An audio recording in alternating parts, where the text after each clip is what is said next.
From carry-ons to carrying on, his dissent would not relent. Yes, Rand Paul, if that's his real name, was especially chatty on Tuesday, bringing the nomination of John Brennan as CIA director to a halt. I believe it's called a filibuster. The Kentucky senator began speechifying just before noon, and many, many hours later was still at it.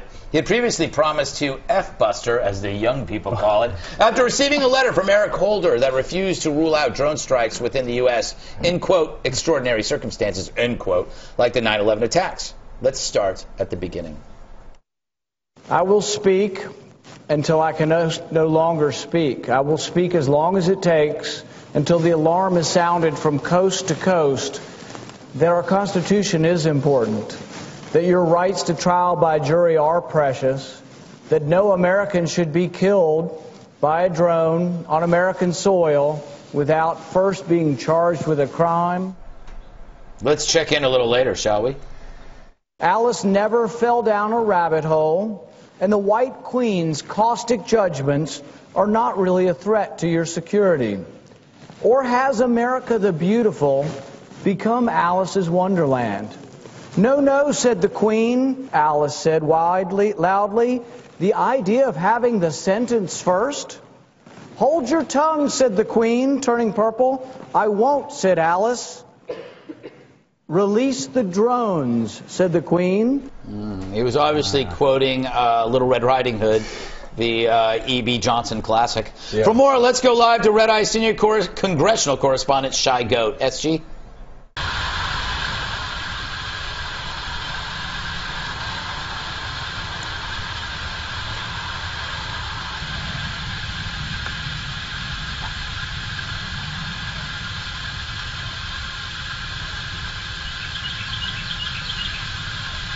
You are adorable, Shy Goat. Don't be shy. Come on. We love you. Hey, Jedediah, do you stand with Rand or do you smolder with Holder? I kind of love Rand Paul now, I have to say. I thought this was amazing. The Alice in Wonderland part was my favorite, I have to admit. And the way he acted it out, I mean, he's got talent. He does have talent. Pretty impressive. Exactly. But look, he does what most people wouldn't do. Most senators wouldn't even think to do this. They wouldn't spend their time fighting for an issue like this. And it's really easy for Barack Obama or Eric Holder to have stopped this and just said, you know what, we don't want Americans to be killed on American soil with drones unless we're under attack. We don't condone that. We don't authorize it. It would have been really easy for them to stop this. And yet, that seems like something that's been really hard for our president to admit for some reason. This was showboating and nothing more. This is ridiculous. This was exactly like when Trey Anastasio plays a 35-minute solo. Look, I can do this. Nobody wants to listen to it, though. It was annoying. It was dumb. It was like a bad Andy Kaufman routine. It accomplished nothing. And it was a showpiece. It was a showpiece. It was a way for the right to take a shot at the left, and I get it, but it's a left. But it's not a right or left thing, no, Joe. And thank you for your fish reference. Yes. But no, I don't think, Matt, that this is right or left.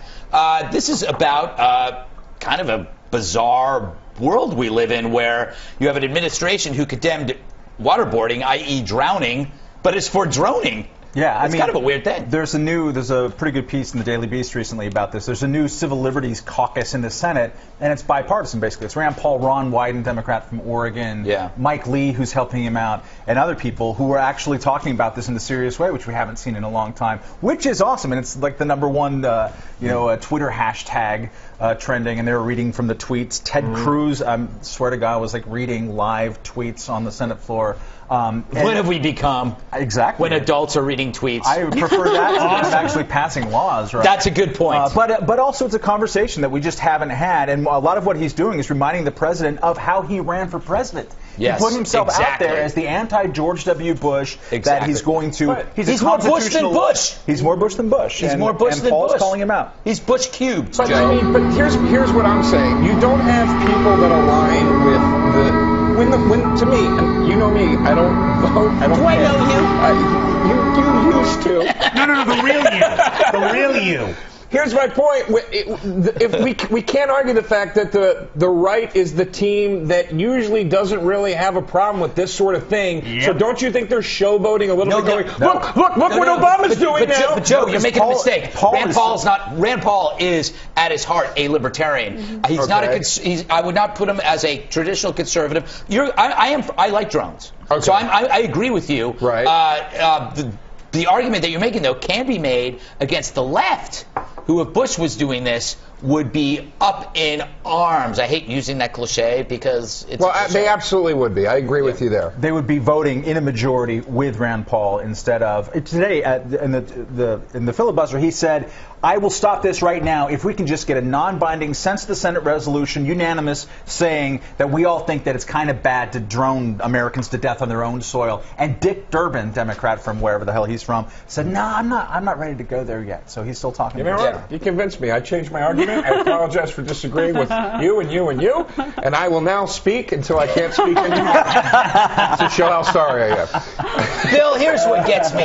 Here's what gets me, Bill, besides you. Here you have Eric Holder, who is positively frightened of a law-abiding citizen with a gun, but not with a government with drones. Isn't that a bit weird for a leftist? I am, to use a non-cliche, down in legs at that comment, Greg. I'd like to introduce that as a new one, actually, that people can use if they're sick with up in arms. I think some cynics would say that this is less a man who's standing up for his ideals and more a guy that's trying to get out of the shadow of his dad and make a name for himself on that crazy little game we call filibustering. And those cynics are absolutely right. But don't you think? No, I don't think so at all. We haven't had a filibuster since the great filibuster of 1883 by Jackie Thompson. Yeah. That one? The Jackie Thompson. R.I.P. Jackie. Filibustering on pastrami and the dangers of pastrami. And he's not reading out of the phone book. That's what Harry Reid did when he did this for 13 hours. That would actually be fun. Rand Paul really cares about privacy issues. He really cares about these issues. If you follow his career at all, he is the guy out front and center calling out Republicans, calling out Democrats. Whoever he needs to call out on these issues, he does it. So I think frankly, I agree with him on that. Having said that, anyone who's really into privacy is probably secretly creepy. Doing really weird stuff. Really, I mean, it's one thing to really like privacy, but if you're that impassioned about it, then you got some big skeletons. So you're saying our founding fathers were perverts? Yes! Have you heard some of Benjamin Franklin's quotes? He was disgusting. He was the only crazy one of the bunch. But he did bring a lot of them into his perverted fold. Oh, he bathed with them. He didn't just without clothing. He didn't just invent electricity. He created a lot of it. All right, coming up. What's one way to make a woman recoil? Joe DeRosa discusses his new book, Say Hello. Was the elevator murder experiment a good idea? Beats me, I haven't read the story yet.